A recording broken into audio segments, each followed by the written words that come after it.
Hey fellow Gooners, I'm here to dive into the latest Arsenal news and share my thoughts on what's trending around the club. Now, whether you're a die-hard Arsenal fan or just catching up, make sure to stick around. Now, first up, let's discuss the dreaded injuries that have taken over our players, and it's so unfortunate, and how these setbacks could impact our season. Now, with key players sidelined, it's crucial to understand how their absence may alter our game plan altogether and our overall morale as well as we look to maintain our strong position in the league. Now, first injury, we have our star boy Bukayo Saka. Now, he has been absolutely crucial for Arsenal, but during England's National League game against Greece, he picked up a hamstring injury.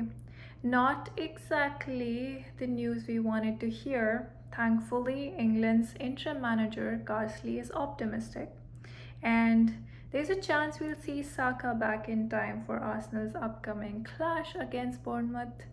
Now, his absence, if he doesn't make it, in that case would be a significant blow, as his attacking prowess and creativity are vital for our offensive strategy. Next up in the injury list, we have Gabriel Martinelli. Now, he picked up a calf injury while playing for Brazil's international fixture. Now, though it appears precautionary, scans were done to assess the injury, and he missed the match against Peru as well. So, although he's expected to be available for Arsenal's next match, we can't really be sure. And losing Martinelli would impact our wing play and reduce our options in attack, which is really not good for Arsenal because we need our attackers. Now, that could also force us to adjust our formation and basically decide who's going to be playing instead of Martinelli. We definitely have Trossard, and I'm in love with Trossard as he's an amazing goal scorer. So, but it's good to have options because we should have someone on the bench if something happens during the match. Maybe a red card. Not saying it will happen, but what if, right? So next up, we have our captain Martin Ødegaard, and he's still recovering from an ankle injury sustained in mid-September and is expected to return in mid-November. Now, there were concerns about a setback, but Arsenal has dismissed those fears and they have provided positive feedbacks on his recovery. His absence, of course, affects our midfield creativity and leadership because we need our captain, and we have been really missing Ødegaard on the field, and it's making it tougher for the team to control matches. A very important midfielder for our team, Thomas Partey. Now, he missed Ghana's October international games due to illness rather than injury, which is a good sign. Partey is expected to be available for the weekend fixture, so we might see him in the Bournemouth match, but let's see. While his illness isn't injury related, not having him at full fitness could weaken our midfield balance, particularly against a competitive Bournemouth side. Yeah, but at least he's not injured, so yeah, I'm glad about that. Now let's get into Kai Havertz. Now, I've become a big Kai Havertz fan. He's definitely proven his merit, and he's been scoring every single match that I've seen. Kai Havertz was left out of German squad due to knee injury before the international break. However, Arsenal precautionary measures mean he's likely to be fit for the upcoming game. If he were to miss out, it would mean fewer options in midfield and attacking depth, potentially limiting our attacking threat. Now let's get to Julian Timber. Now, he recently returned from an ACL injury but has been dealing with a minor muscular issue. Now, Arsenal is managing his workload cautiously, and while he's not expected to be out long, there's uncertainty about his availability for the next match. Now, that's a bummer because losing him again could force us to reshuffle our defensive setup, impacting our overall stability at the back.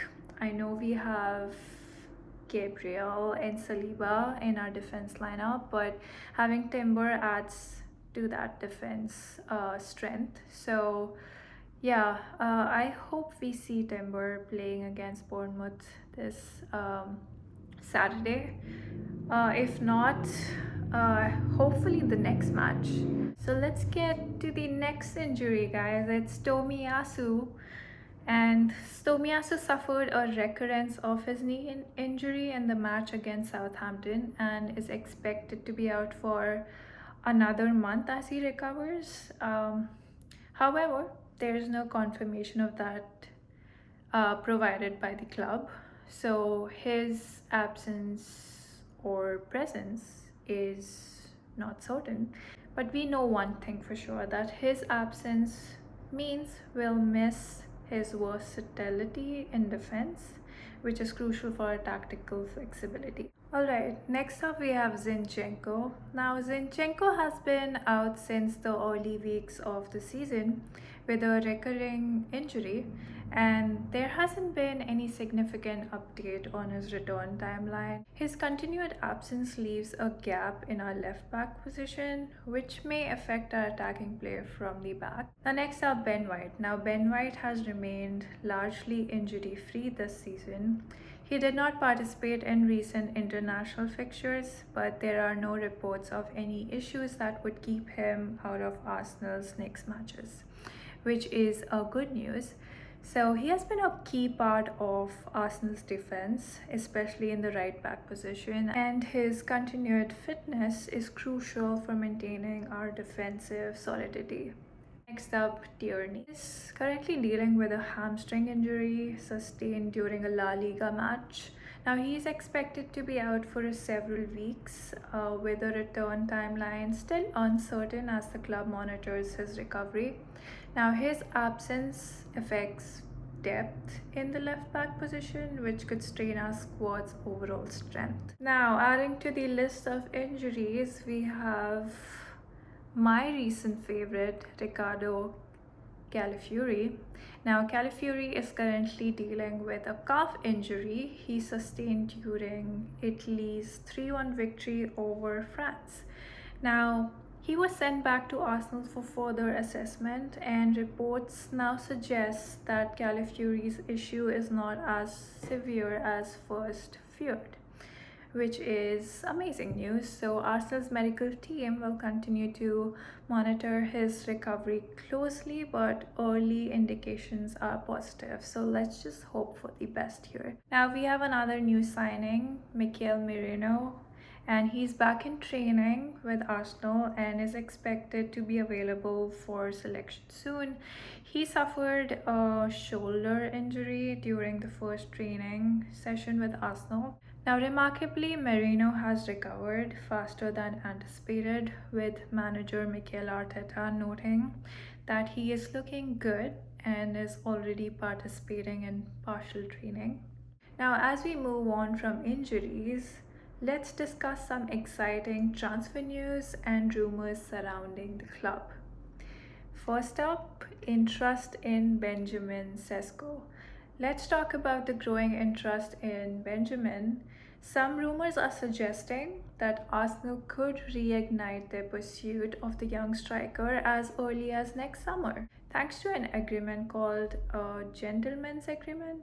But it's not all straightforward. Others argue that Arteta might not prioritize signing a centre forward right now, as he's reportedly more focused on strengthening the midfield. Now, Arsenal hasn't lost sight of Sesko's potential though. The 21-year-old has quickly made his mark at Leipzig, showing off his incredible physical presence combined with sharp technical skills. His performance have made him one of the hottest young talents in Europe, and Arsenal is rumored to be preparing a fresh approach to bring him during the next transfer window.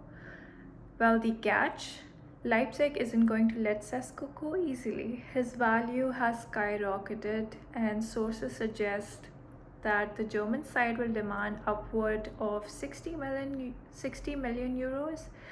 Arsenal is reportedly undeterred, believing Sesko could be a future star in the attacking lineup, but negotiations will definitely be tricky here. Now let's see how this develops, but Sesko could be the one to watch in Arsenal's long-term plans for sure. Let me know what you think about signing Sesko. I personally do see him fitting in our club's culture and the kind of players we are signing. So he's young, he's good, and he's an attacker. So yeah, I am hoping for the best. Now, Arsenal is planning to make a significant move in the 2025 transfer market to sign a high-level striker to address long-term concerns over their attacking depth, which I completely agree with. We definitely lack an attacker. This comes despite Kai Havertz's form, which has been amazing, and as the club aims to enhance its offensive options. One of the major targets is a striker who can fill the role if Gabriel Jesus' injury issues persist. Now let's talk about a potential Gabriel Jesus replacement. Now, I'm not saying we should do that, but Arsenal's interest in bolstering their attacking lineup stems from a need for greater reliability up front. And we haven't been seeing that reliability from Jesus in the past few matches, with Gabriel Jesus' injury record raising concerns as well. Mikel Arteta is keen on adding a top-class forward who can lead the line. Now, this player would not only add depth but also bring the type of consistent goal-scoring threat that Arsenal has been lacking at times.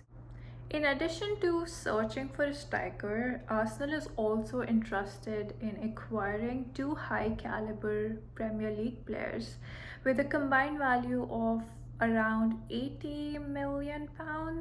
These signings are part of Arteta's larger strategy to ensure the team can maintain its competitiveness across all competitions. Alright, now let's talk about Ethan Nwaneri.